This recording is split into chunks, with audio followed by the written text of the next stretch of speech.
우리의 은혜 받으실 하나님의 말씀은 베드로후서 1장 19절에서 21절 말씀입니다. 우리 다 같이 합독하시도록 하겠습니다. 또 우리에게는 더 확실한 예언이 있어 어두운 데를 비추는 등불과 같으니 날이 새어 샛별이 너희 마음에 떠오르기까지 너희가 이것을 주의하는 것이 옳으니라. 먼저 알 것은 성경의 모든 예언은 사사로이 불 것이 아니니 예언은 언제든지 사람의 뜻으로 낸 것이 아니요 오직 성령의 감동하심을 받은 사람들이 하나님께 받아 말한 것이니라. 아멘. 사도 베드로는 변화산에서 직접 예수님의 영광을 본 증인이었습니다. 그 놀라운 체험보다 더 확실한 증거가 있다라고 오늘 선언하고 있습니다. 더 확실한 증거가 뭐냐라고 이야기했을 때 그것은 바로 성경인 줄로 믿습니다.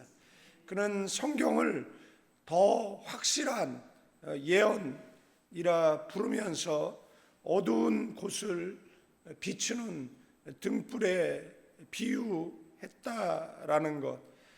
여러분들, 체험신앙은 머리로만 아는 신앙을 넘어서 실제로 하나님을 만나는, 경험하는 그런 믿음의 생동감 그리고 확신을 주는 장점이 있습니다. 기도응답이라든지 성령의 임재와 같은 체험은 하나님이 지금도 살아 계셔서 일하신다라는 사실을 우리에게 분명히 보여준다라는 것. 공동체 안에서 간증을 나눌 때 서로 믿음을 격려하는 힘이 되기도 한다라는 것. 그러나 동시에 체험신앙은 매우 주관적이어서 동일한 사건도 각자 다르게 해석할 수 있다라는 것. 때로는 체험 자체가 신앙의 기준이 되어 버려서 체험 없는 사람을 정죄하거나 나보다 나는 낮은 그러한 신앙으로 매도한다든지 체험 신앙이 없는 그런 사람들에게 성령을 못 받았다든지 성령의 임재가 없다든지 성령이 떠났다든지 이렇게 함부로 말하는 그런 위험에 빠질 수 있다라는 겁니다.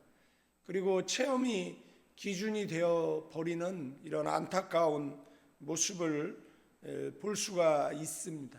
우리의 신앙의 기준은 체험에 있는 것이 아니다라는 것. 우리의 신앙의 기준은 말씀에 있는 줄로 믿습니다. 말씀보다 체험이 앞서게 되어지면 비성경적 그리고 비신앙적 그런 신앙에 빠질 수 있다라는 것. 그리고 그런 사람들은 굉장히 조급한 모습을 갖게 되어지는데 체험이 없을 때에는 하나님이 함께 하지 않고 있다라고 오해를 한다든지 기복적 그리고 신비주의적 신앙으로 흐를 수 있다라는 겁니다. 기도할 때마다 무엇을 보여달라고 이야기하고 무엇을 들려달라고 이야기하고 그러다가 귀신의 음성을 듣고 그리고 그 귀신이 이끌리는 대로 살아가는 조종 통제를 받는 그런 사람들. 처음에 출발은 좋았는데 나중에는 신앙이 파선해 버리는 그러한 사람들을 많이 보게 되어진다라는 겁니다. 체험이라는 것은 신앙의 열매이지 근거가 될 수 없다라는 것. 반드시 그 체험은 말씀으로 검증돼야 된다라는 것. 그리고 말씀이라는 이 객관적 계시 위에 해석되어지고 다루어져야 한다라는 것. 말씀 위에 세워진 체험은 신앙을 더욱 풍성하게 만들지만 말씀을 벗어난 그러한 체험은 오히려 위험한 함정이 될 수 있다라는 사실을 우리는 기억해야 되는 줄로 믿습니다. 오늘 이 19절 말씀에 또 우리에게 확실한 예언이 있어 어두운 데 비추는 등불과 같으니, 여기서 더 확실한, 이 원어적 의미는 더 견고한, 더 확실한 이라는 뜻으로서 어떤 체험보다는 성경의 권위가 더 확고하다라는 것을 강조하고 있다라는 것입니다. 그리고 어두운데, 이것은 습하고 음습하고 칙칙한 곳을 가리키죠. 죄로 어두워진 세상을 상징합니다. 그 세상 속에 성경은 길을 잃은 인생을 인도하는 유일한 등불인 줄로 믿습니다.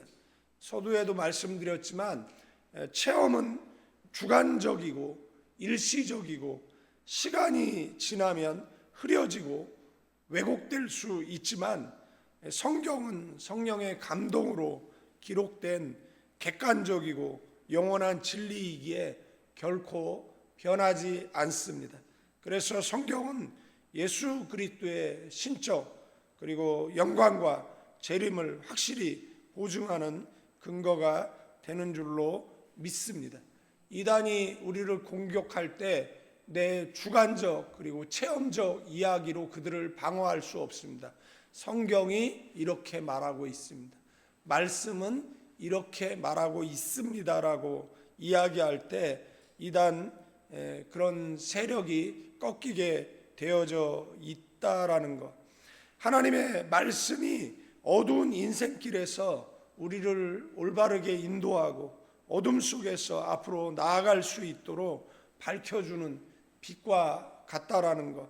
말씀은 우리의 발걸음을 환히 비추어 주님께로 나아가는 길을 보여주는 줄로 믿습니다. 성경은 이것을 가리켜서 오늘 새벽별 이렇게 말하고 있습니다. 그래서 이 새벽별이 떠오르는 날, 그 새벽별을 바라보면서 저와 여러분은 그 주님의 재림을 소망하게 되어져 있는 줄로 믿습니다. 여러분들, 옛날에 시골에 전기가 보급되기 전 제가 섬겼던 교회에 기도원이 있었는데, 인가로부터 1시간 30분 정도 산에 올라가야 그곳에 예배당이 있었어요. 그 중간에 가로등 하나 없습니다. 그래서 밤에 이제 그 수련회를 하는데 학교 행사가 있어서 참여하고, 옛날에는 이제 청량리에서 기차를 타고 이제 대성리에서 내려서 대성리에서 대중버스를 이용해서 이제 원대성리까지 가야 되는데, 이제 대성리에 기차를 타고 대성리가 가까워지는데 이제 해가 점점 이제 떨어져 가는 것이죠. 이제 문제는 이제 대성리에 내려서 원대성리에 도착했을 때는 이미 해가 떨어져서 굉장히 어두워요. 근데 거기서부터 이제 1시간 반을 산길을 올라야 되는데 얼마나 겁이 나고 얼마나 무섭겠습니까? 그때 생각나는 말씀은 주의 말씀은 내 발의 등이요 내 길의 빛이니이다라는 이 말씀을 외우면서 그 산길을 이제 걸어 올라가는 것이죠. 그 산을 가다가 멧돼지 그 가족들을 만난 적이 있어요. 근데 멧돼지 가족을 만난도 무서움이 없었어요. 문제는 뭐냐면 저희 그때 기도원에 목사님이 한 분 계셨는데 이분이 산기도하다가 영적으로 잘못됐어요. 근데 이분이 정상적인 길을 놔두고 그 산에도 옛날에 그 구길이 있잖아요. 사람이나 이렇게 다닐 수 있는 그런 길이 있습니다. 여러분들 생각을 해보십시오. 그 산으로 가는 그래도 조금 경운기 다닐 수 있는 그 넓은 길이 있는데 그쪽으로 이제 올라가고 있는데 뭐가 슉슉슉 그러면서 이제 지나간다라고 생각을 해보십시오. 굉장히 무서운 소름 끼치는 일인데 이분이 옛날 영적으로 잘못되더니 이 뱀 소리 같은 슉슉슉 이 소리를 내면서 그 길을 막 가는 거예요. 그러니까 그분 보면서 정말로 안타까웠어요. 이분이 처음에 출발은 좋았는데 나중에 영적으로 잘못된 것이죠. 왜 잘못됐어요?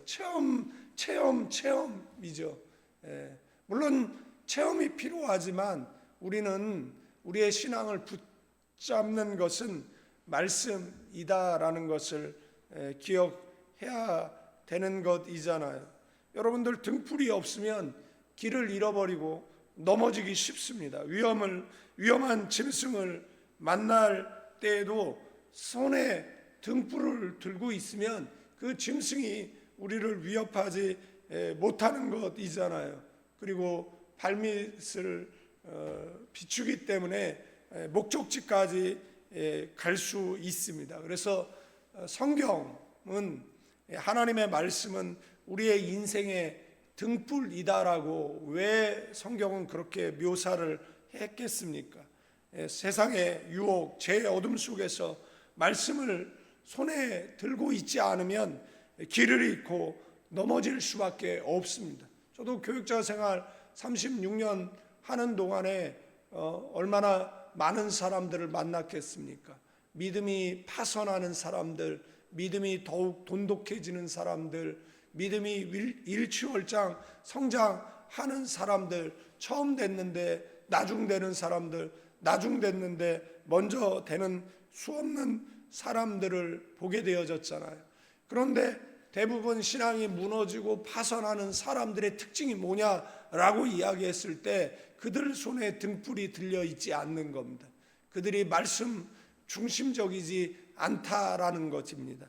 남들 보기에는 신앙이 좋은 것 같고 기도 많이 하는 것 같은데 입을 열어 이야기하면 비성경적이고 그리고 비신앙적인 이야기를 나열하는 모습을 보게 되어지는데 나중에는 교만해지고 결국에는 천상천하 유아 독존한 사람처럼 기고만장하다가 결국은 지옥의 형벌을 피하지 못하는 그러한 사람들을 만날 수 있다라는 것. 여러분들 우리는 주님 앞에 서는 그날까지 이 말씀의 등불을 붙잡고 그리고 인생 살아가는 저와 여러분들 되어지기를 주님의 이름으로 축원드리겠습니다. 말씀을 가까이 붙들면 주님께서 인도하시는 길을 분명히 볼 수 있는 줄로 믿습니다. 실족하지 않습니다. 천성을 향한 믿음의 행진을 멈추지 않게 되어지는 줄로 믿습니다.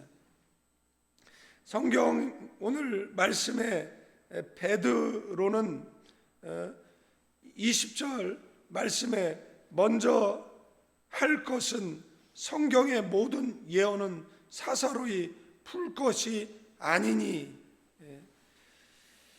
여기서 강조하는 이 사사로이 이디아스라는 이 단어는 자기 마음대로 사적인 독자적인 이라는 뜻을 가지고 있습니다. 그러니까 성경을 임의대로 해석해서는 안 된다라고 경고하고 있습니다. 그래서 이것을 이용해서 성경은 평신도가 해석하면 안 되고 읽어서도 안 되고, 그래서 중세 암흑시대가 뭐예요? 성경이 금서가 된 시대잖아요. 우리는 필리핀에서 오래 살았기 때문에 차라리 그 사람들에게 성경이라도 좀 읽혀놓지, 성경이라도 좀 읽게 하지.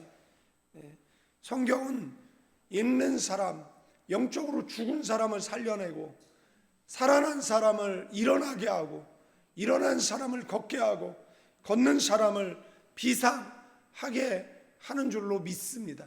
성경을 읽지 못하게 하는 국가들 세계지도 펴놓고 보십시오. 그렇게 거지같이 살기도 어렵다라는 것입니다. 부는 편중되어져 있고 빈부격차는 심해져 있다라는 것. 성경만 읽었어도 중세 암흑시대를 지나 인쇄혁명이 벌어지고 사람 손에 성경이 주어졌을 때 그들은 성경을 피게 되어졌을 때 무슨 역사가 일어납니까? 산업혁명이 일어나고 산업화가 일어나고 복음 들고 동진서진 남진북진에서 세계 복음화에 밀알되어지는 초속 놀라운 역사가 나타나잖아요. 성경을 못 읽게 해가지고 전 세계를 암흑 속에 빠뜨리게 한 자들이 있잖아요. 그래서 사람들이 성경만 읽어도 희망이 있는 겁니다. 성경만 읽어도 소망이 있는 거예요. 어려서 청소년 시절에 성경 몇 번만 읽어 놓았어도 그 성경이 인생을 살아갈 때 칠흑 같은 어둠 가운데 있을 때 그 수면 아래 내려가 있던 하나님의 말씀이 떠올라서 그 위기를 극복하게 하는 것이잖아요. 물론 성경을 사사로이 해석하면 안 됩니다. 그래서 성경을 해석하는 위험을 베드로가 경고하고 있지만 이 해석의 권한은 나에게만 있다라고 내 말만 들어야 된다라고 이야기하는 그런 비진리를 외치는 그 당시에 존재했던 거짓 교사들 지금도 존재하는 종교 지도자들이 얼마나 많습니다. 그들은 자기 욕망에 맞게 성경을 왜곡하죠. 오늘날에도 이러한 위험은 여전히 존재합니다. 그래서 번영신학, 극단적 종말론, 이단 사상들이 모두 자기식 해석 아닙니까? 그렇기 때문에 성경은 반드시 문법적, 역사적, 그리고 신학적 맥락 속에서 해석돼야 한다라는 것이고, 저도 설교를 준비하고 성경을 읽을 때마다 기도하거든요. 성령 하나님 조명해 주세요. 깨닫게 해 주세요. 감추인 진리를 발견하게 해 달라라고 기도하고 성경을 읽고 설교를 준비하고 그렇습니다. 설교자는 자기 생각이나 체험을 전하는 것이 아니에요. 저도 인생 살아가면서 참 많은 체험들이 있지만 그 체험들 어쩌다가 필요할 때 이야기하지만 그러나 그 체험을 이야기해서 당신들도 이런 체험이 있어야 됩니다. 이런 체험이 없으면 당신 신앙은 하등한 신앙이다라고 말하고 있지 않지 않습니까? 그리고 그런 체험을 절대화하지도 않습니다. 절대화하는 것은 성경이라는 거 기억하셔야 됩니다.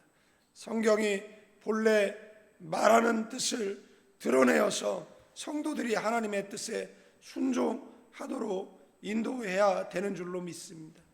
옛날에 보이스카우트를 한 적이 있죠. 학생 때. 그때는 지도 보는 법, 그 다음에 나침판을 보는 법을 가르쳐 주죠. 요즘은 뭐 내비게이션이 발달되어져 있지만 산에 오를 때에는 뭐 인터넷 잘 되지 않으니까 뭐 GPS라든지 아니면 뭐 나침판이라든지 그 방향을 찾을 수 있도록, 그리고 나무가 가지가 이렇게 자랐을 때 이쪽 면하고 이쪽 면의 차이가 있을 때 그 차이 있는 쪽은 그 해가 뜨는 방향이다라고, 동쪽이라고 그렇게 배우고 하잖아요. 성경이 바로 영적인 나침판.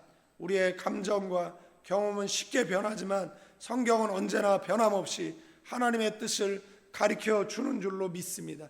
그래서 그 체험만은, 그 변화산에서 그 변하신 예수님을 목도한 그 베드로가 뭐라고 이야기하는 겁니까? 체험보다 성경을 붙들라고 강조하고 있는 것이잖아요. 그러시는 저와 여러분 되기를 주님의 이름으로 축원드리겠습니다. 21절 다 같이 읽습니다. 시작. 예언은 언제든지 사람의 뜻으로 낸 것이 아니요 오직 성령의 감동하심으로 받은 사람들이 하나님께 받아 말한 것이라 라고 선포합니다. 여기서 사람으로 뗀 것, 뜻으로 낸 것이 아니라는 표현은, 이 성경은 어제도 설교한 내용 속에서 말씀드렸지만 인간적 발상이 아니다라는 거야. 인간의 창제물이 아니라는 거예요. 종교적 사상에서 나온 것이 아니라고 분명히 밝히고 있는 거예요. 성령의 감동하심을 받은 사람들이,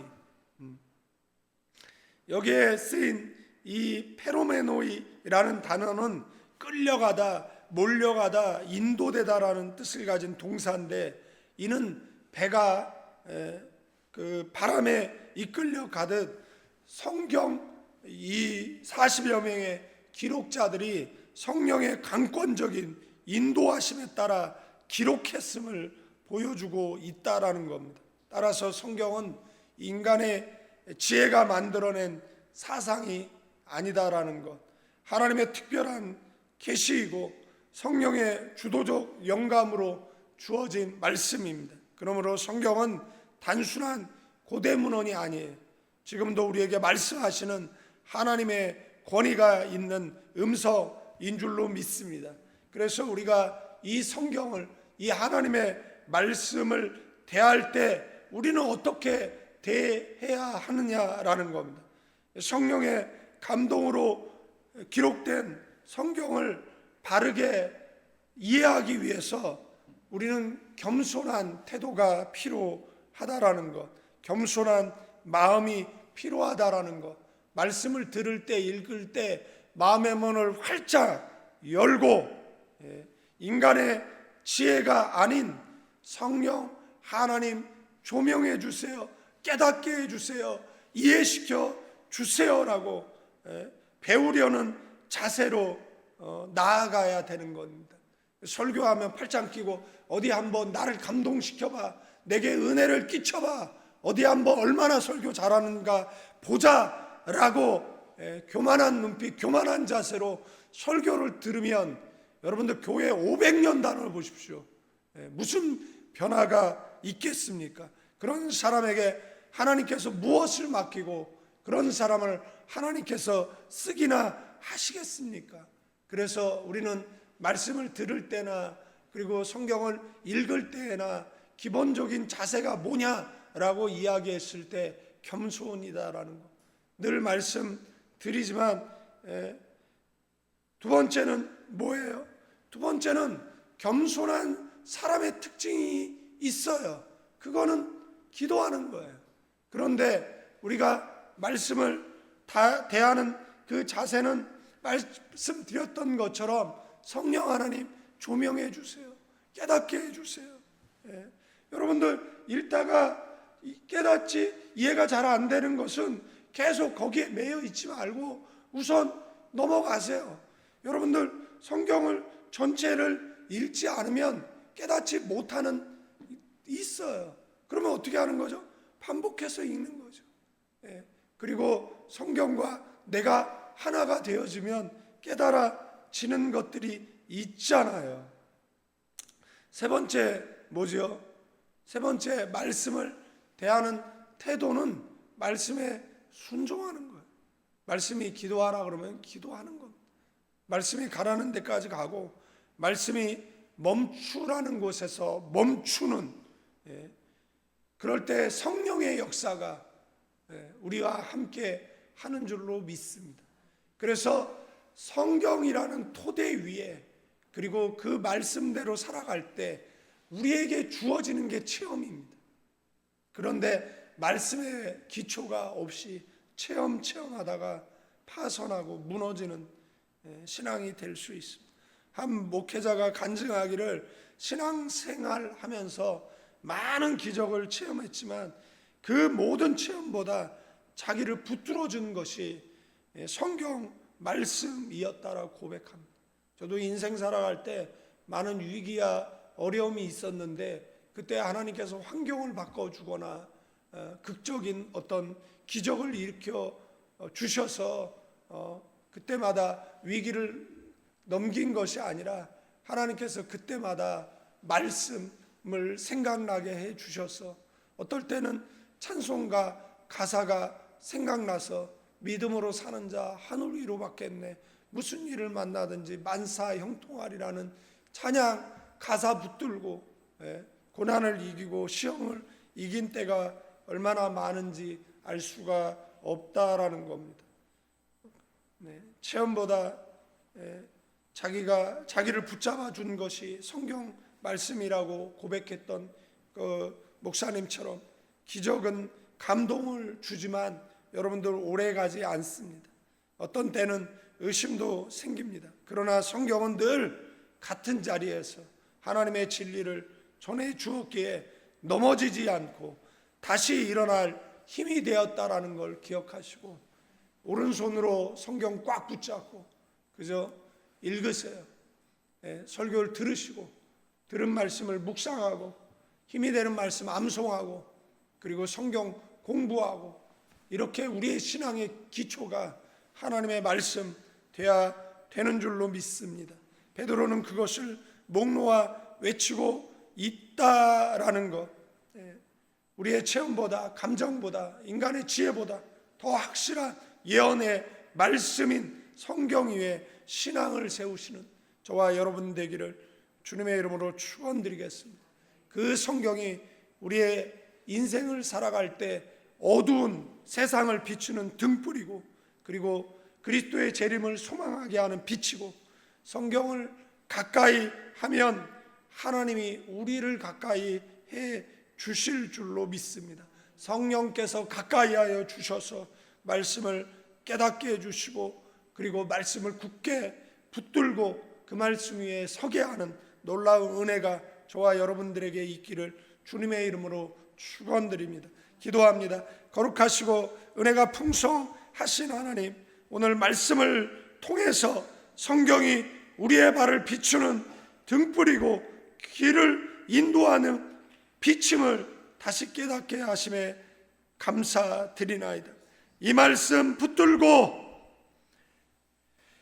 겸손과 기도와 순종으로 말씀 앞에 서고 동행하며 그리고 그 말씀이 인도하는 그 목적지에 도달하는 우리 모두가 되게 하옵소서. 이제는 우리 주 예수 그리스도의 은혜와 우리 아버지 하나님의 극진하신 사랑, 성령님의 감화감동 교통 충만 축복하심이 모여 기도하는 믿음의 사람들, 가정과 자녀와 사업장 위에, 가나안 교회 위에 이제로부터 영원까지 함께 계실지어다.